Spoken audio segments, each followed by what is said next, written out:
Hello everyone, my name is Will and you're watching Living Logos. Please like, subscribe and share this video so we can spread the gospel together. And today we're going to walk through John 21. This is the final chapter of the Gospel of John. This chapter ties the entire gospel together, showing us the grace of Jesus, the restoration of Peter, and the mission of the church. It's like sitting down for breakfast with Jesus and hearing his heart for his followers. And of course, hearing his heart for you. Let's begin by setting the stage. By the time we get to John 21, Jesus has already risen from the dead. The disciples have seen him alive, but they're still figuring out what life looks like right now. They're in Galilee, waiting for further instructions from our Lord. But you can sense the tension. They're not sure of what's next. And isn't that how life feels sometimes for you and me? You know Jesus is alive, you believe in the resurrection, but you're not entirely sure how to move forward. What does it mean for your job, your family, or your purpose? In this chapter, Jesus shows up to answer those questions, not just for the disciples, but for us. The story begins with Peter saying, "I'm going fishing." Now, this isn't a casual weekend trip. Peter was a fisherman by trade before Jesus called him. He's going back to what's familiar, even maybe what's comfortable. After the drama of the crucifixion and resurrection, Peter might be thinking, "I don't know what to do, so I'll just do what I know." And isn't that us? When life gets confusing, we tend to default to the familiar. We go back to old habits, old routines, and sometimes even old sins.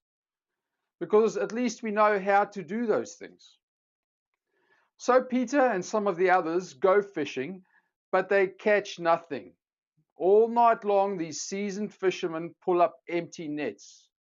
Morning comes and they're tired, frustrated, and probably wondering why they even bothered. Then a man on the shore calls out, "Friends, haven't you any fish?" They don't recognize him yet, but it's Jesus. But they answer honestly and yell back, "No." And Jesus says, "Throw your net on the right side of the boat and you will find some." Now, this moment echoes an earlier story in Luke 5 when Jesus first called Peter to follow him. Back then, Peter experienced a miraculous catch of fish after a night of failure, and he realized who Jesus was. It's no coincidence that Jesus recreates this miracle. He's reminding Peter of his calling. When they haul in the massive catch, John realizes it's the Lord. Peter, being Peter, jumps into the water and swims to Jesus. The others bring the boat to shore, dragging the overflowing net. And there's Jesus, waiting for them with a fire, some fish and some bread. He says, "Come and have breakfast." Let's pause here. You see, Jesus doesn't greet them with a lecture or a list of instructions. He meets them with a meal. He knows they are tired and hungry. Before he deals with their hearts, he cares for their bodies. This is who Jesus is. He doesn't just care about your spiritual life, he cares about your whole life. He wants to meet you in your exhaustion, in your failure, and provide what you need. However, on this point, I must add that what we think we need is often different to what we actually need. But that is the goodness of God. When you surrender and commit your life to Him, He walks with you. Perhaps like the Father you never had. And He always has your best interests at heart. Now, after breakfast, Jesus turns to Peter. Now, remember, Peter had denied Jesus 3 times during his trial. That failure must have been eating away at him.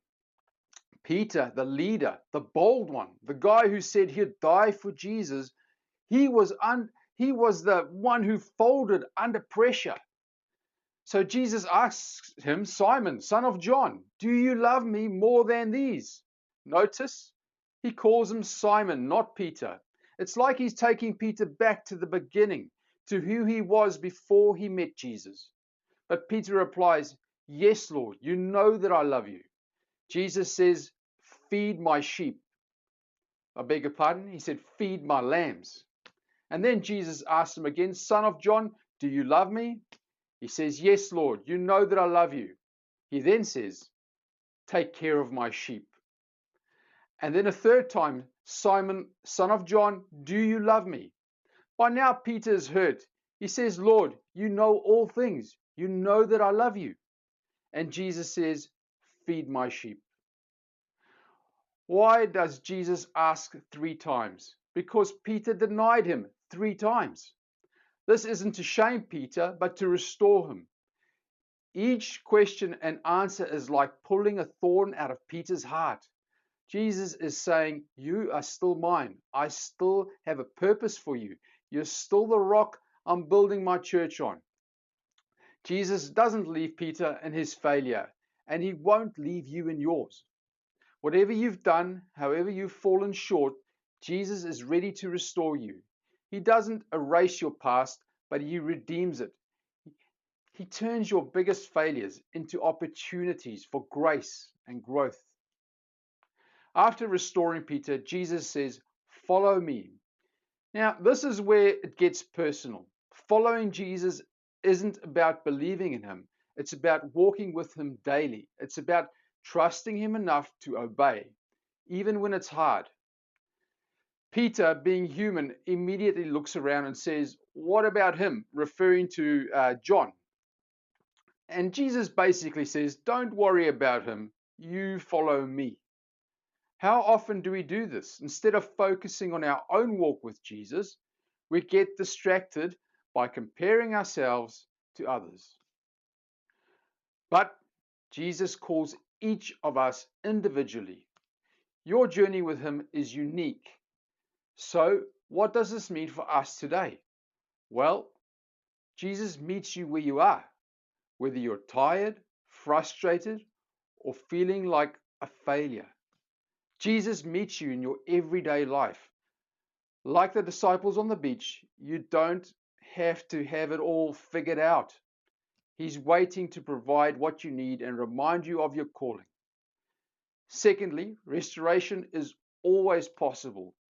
Peter's story shows us that no failure is too big for Jesus to forgive and redeem. Maybe you've denied Jesus in some way, perhaps through your words, actions, or priorities. Jesus doesn't condemn you. He invites you to be restored. Next, believe that your purpose matters, because it really does. Jesus didn't just forgive Peter, he gave him a mission: feed my sheep. If you're a follower of Jesus, you have a purpose.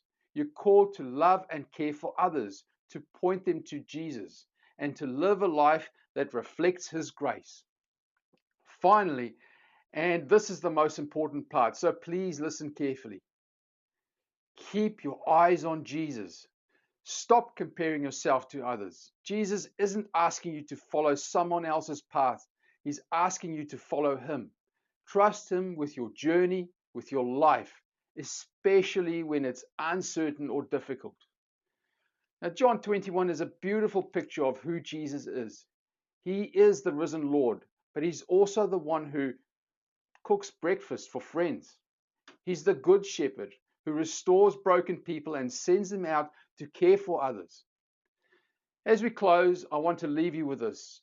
Jesus is calling you. He's inviting you to sit with him, to be restored, and to follow him into the life he has for you. The question is, will you say yes? Now, thanks for joining me for John 21 today.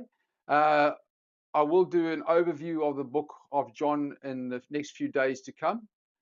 But I appreciate your time, and for those of you that have made it right throughout every video in the series of John, I thank you for the time that you've spent with me. And it's been a big learning phase for me, a steep learning curve. But thank you, I appreciate you, and we'll see you next time. Thanks for watching.